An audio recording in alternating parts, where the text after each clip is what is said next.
के लिए कि हमारे बच्चे जो हैं वो पढ़ लिख कर अपने देश का जो निर्माण अपना योगदान दे पाए।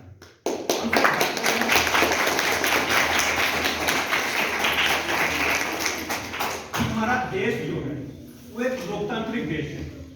हमारा देश जो है वो एक लोकतांत्रिक देश है, जमहूरियत है हमारे देश में, और हर व्यक्ति को अधिकार है कि हम सरकार चुने, एक अच्छी सरकार चुने जो हमारे देश में अच्छा माहौल लाए, हमारी शिक्षा पे अच्छी अच्छी नीतियां बनाए। और जो वर्तमान सरकार है इसमें आप सब शायद जानते होंगे, बच्चे आजकल नेट पे बहुत सक्रिय होते हैं, हर बच्चा मोबाइल पे शिक्षा ग्रहण के यूट्यूब के माध्यम से बहुत सारी चीजों से हम जानकारी हासिल करते हैं। इस शिक्षा नीति पे बहुत बड़े स्तर पर प्रधानमंत्री मोदी जी ने चेंजेस लाए। जो पहले हमें एजुकेशन मिलती थी उसमें और आज की एजुकेशन में, न्यू एजुकेशन पॉलिसी जो है उसमें जमीन आसमान का अंतर है।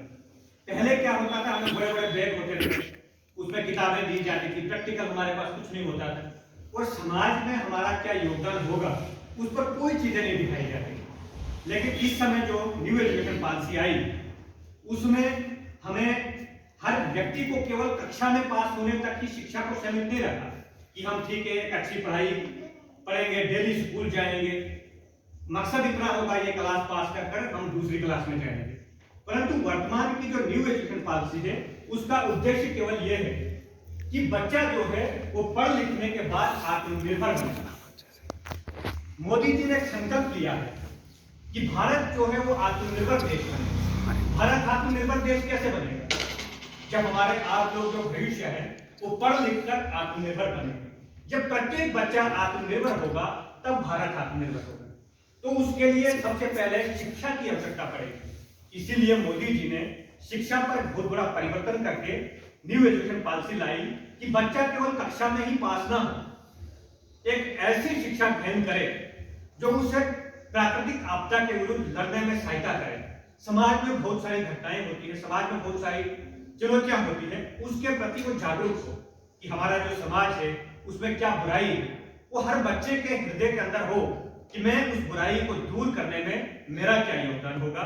ना कि शिक्षा का केवल ये उद्देश्य हो कि मैं कक्षा में पास करूंगा, पास होने के बाद नौकरी मिले ना मिले, मिली नौकरी तो ठीक अच्छी जिंदगी, नहीं मिली तो घर में भेड़ बकरी चराऊंगा।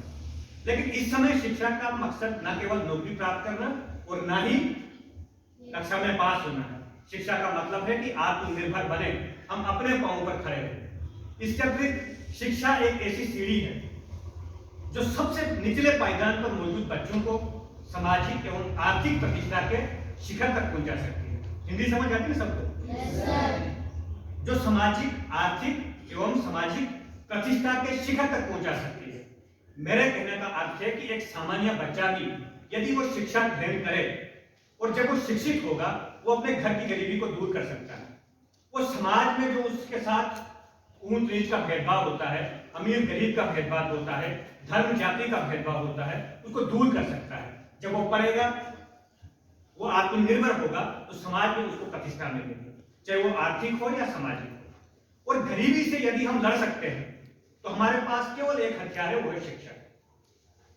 इसलिए मोदी जी ने जो आत्मनिर्भर भारत का संकल्प लिया है या विकसित भारत का जो संकल्प लिया है, आज हमारे इस पूरे जिला डोडा में विकसित भारत संकल्प यात्रा चल रही है, जो एडमिनिस्ट्रेशन डोडा जिसको पूरा देख रहे हैं।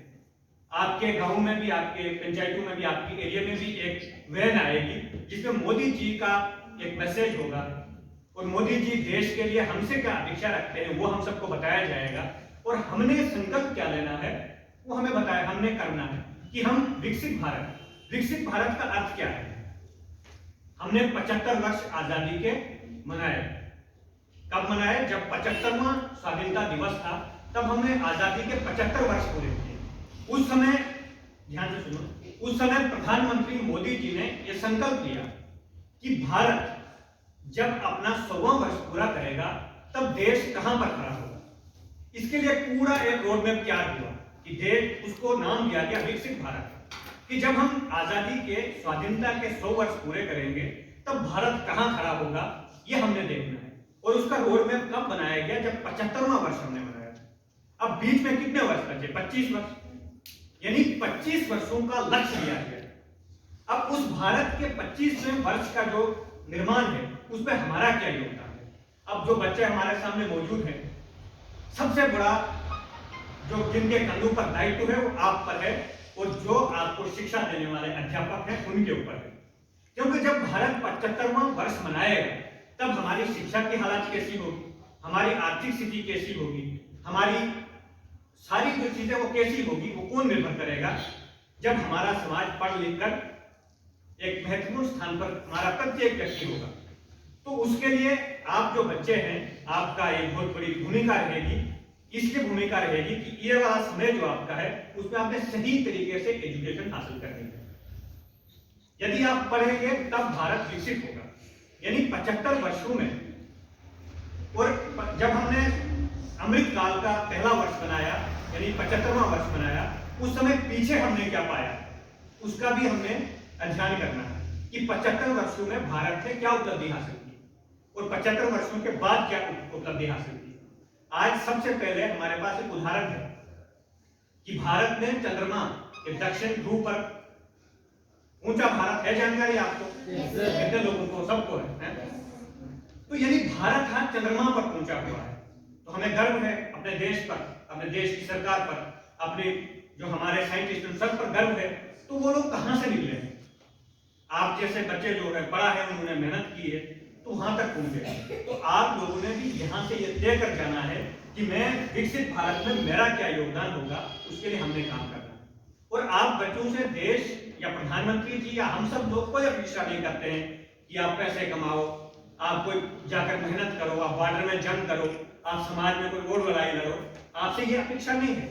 आपसे केवल ये अपेक्षा है कि आपने अपनी जो पढ़ाई है उसको ध्यान रखना है और अपनी पढ़ाई कैसे करनी है कि मेरा जो जीवन है वो मेरे देश के काम आए।